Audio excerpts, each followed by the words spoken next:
Assalamu alaikum, grade 9. Good morning. Today, inshallah, we will start our first lesson in the EOL, Unit 1, around town. So let's start with the new vocabulary first. Here we have the first word, aquarium. And what does aquarium mean? It's a place where you can see beautiful fish there. Then we have bank, and you can borrow and save money there. This is a new word for this year, the botanical gardens. What does botanical gardens mean? You can see trees and other interesting plants there. We have the library. You can borrow and read books there. The sports center. You can play volleyball, tennis, and other sports there also. The lake. What does lake mean? It's a large area of water with land around it. Monument, something that people build to remember an important person or event. Peaceful, it's an adjective, and the noun is peace. So we can add the suffix full at the end of peace to change it from noun into adjective. And peaceful means calm and quiet. We have the word traffic. Traffic means cars, lorries, motorbikes that use a road. We have the word especially here, means more than usual. Next, here we have this new word in the OL for this year. We have the synonyms and antonyms. Well, synonyms means a word gives you the same meaning, and antonym means the opposite. So what is the word attractive? What's the synonym of attractive? It's beautiful. And what's the antonym? What's the opposite? It's unattractive and ugly. We have then the word modern. What does modern mean? Means new and up to date. What's the antonym of modern? Old and ancient. Then we have the word interesting. What does interesting mean? It means lovely and exciting. And what is the antonym of interesting? It's boring. Peaceful means or equal, or the synonym of it means calm and quiet. And the opposite and the antonym is noisy. We have the adjective famous. What does famous mean, or what is the synonym of famous? We can erase famous and put well known. And what is the antonym of famous? Unknown.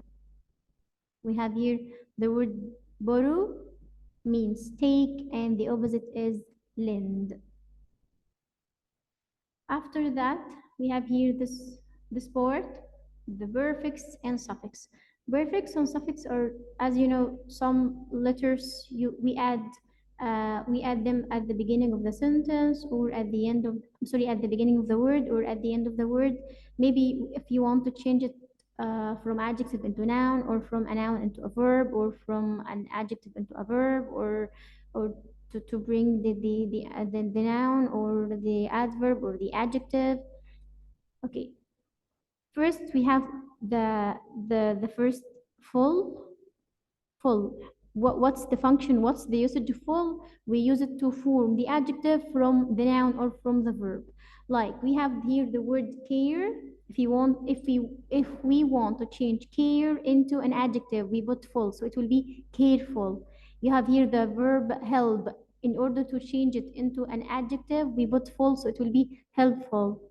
If we had the word peace, if you want to change it into an adjective, we will add full, so it will be peaceful. If we have this one use, it's a verb. If we add full at the end of use, it will be useful, and it's now an adjective. Next, we have the ION, the function of it, the usage of it. We use it to form the noun from the verb.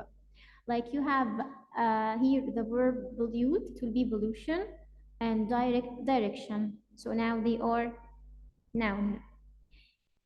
IVE, we use the IVE to form the adjective from the verb. Like we have the verb attract, in order to change it into an adjective, we add IVE, it will be attractive. UN at the beginning, we use it to get or to form the opposite from the adjective. You have the word natural. If we want to change it or to bring it to the opposite, it will be unnatural. Use usual, unusual. After that, we have that for the language notes. We have here a note. It's what's the difference between interesting, interested, and interest? Well, interesting is an adjective. Here the example, like there are attractive buildings, interesting monuments, and a lot of gardens in Ismailia. Interesting is an adjective. We use it to describe monuments. Interested comes with in, and you can put after it ing, verb ing, or a noun. Like, I'm interested in reading short stories. He is interested in science. So at the beginning, at the first one, we have it reading. It's verb plus ing.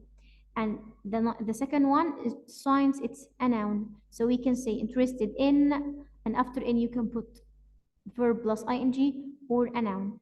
The last one you have interest, and we use it as a verb and also as a noun. Like English interests me a lot. My interests are reading and paintings.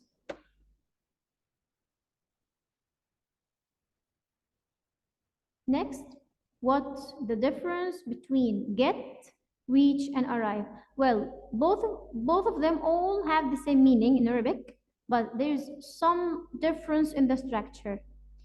Reach, it comes without any preposition. Like you can say, the Suez Canal runs through the city before it reaches the sea. So you put reaches the sea without any preposition, without any in or on or at or anything.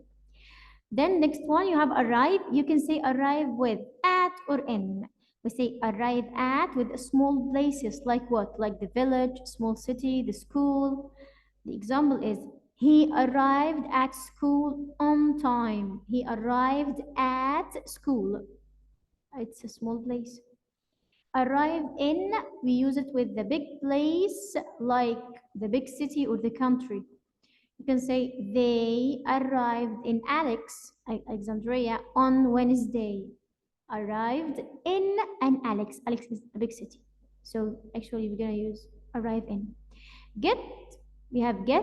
So get always loves to. Oh, you will have always get with to. Get to. Get to. He gets to his work late every day. So this is the difference between get, reach, and arrive. Again, reach without any preposition, get to, always get to, and arrive whether you're gonna use at or in. At with the small places and in with the big places. After that, we have here some important expressions and prepositions. Number one, find some facts about. Two, take the second road. Three, on the lake. Four, run through. Five, for about, and you're gonna put something here in meters, like for about 5 meters, for about 6 meters. The number next, number six, there are a lot of things to do. Seven, with beaches around it. Eight, have tennis lessons. Nine, it's a good place to. 10, more than usual. 11, find places on the map. And the last one, come home by. Come home by. The grammar, the grammatical point here is the preposition, the prepositions of place and preposition of time. Preposition of place, it's easy actually, and you studied this before in the previous years. And we can say on, beside, above, between, in front of, behind, under, near. So you know all of this. And also the preposition of time, we have at, and on, and in. At. When can we use at? We use at here, it's written in 5 cases. Number one, in the specific time, like the first lesson begins at 8 o'clock. At 8 o'clock. At with specific time. Number two, with the names of meal times. What's the meal times? Like breakfast, lunch, and dinner. So you will say, I'll meet you at breakfast. I'll meet you at lunch. I'll meet you and at dinner. So this is at. Number three, to talk about person's age as a point in time, like this example. At the age of 7, so now we choose a specific age to talk about it, like at the age of 7, Lean learned to swim. And also it comes with these phrases. You can say at the moment, at dawn, at noon, at the weekend, at night, at midnight, and at midday.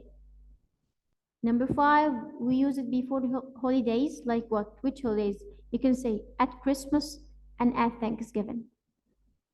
This is at. On. When can we use on in these 3 cases? Number 1, with the parts of the day, like in the morning, in the afternoon, in the evening.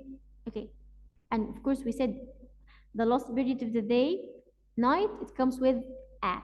So like it's certainly at night. Number 2, we use on with seasons, months, and days. Like seasons, like what? Spring, summer, winter, autumn. And months, like January, March, September. I'm sorry, I think it's a mistake here. It's not. It's written. It's days. Not. It's not. This is years. So it's a mistake. So you can say on Saturday, on Sunday, on Monday, on Tuesday. The last one is on with what he said, for a period of time before something happens or incomplete. Like with these two examples, like you can say on in 10 minutes and in 2 days. So it's it's not on, actually it's in.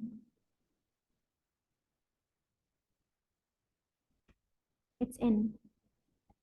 The last one is on. When can we use on? We use on before specific day and dates. Like I'll see you on Tuesday, with special days or occasions. Like I'll get many presents on my birthday. Like my birthday is a special occasion. And with these phrases, you can say on holiday, on a sunny summer day, on a warm day, on time, and on duty. What does on duty means? Like you are at your work, you are doing something. So again, if you please, because there is a mistake here. So the first one is at, and the second one is in. In. So in is used with the parts of the day. It's used with seasons, months, and years. It's used with a period of time, like in 10 minutes and in 2 days. And the last one is on. On is used with before a specific time and dates, with special days or occasions, and with these phrases. Thank you. We have finished today. See you, waiting for the next session, inshallah.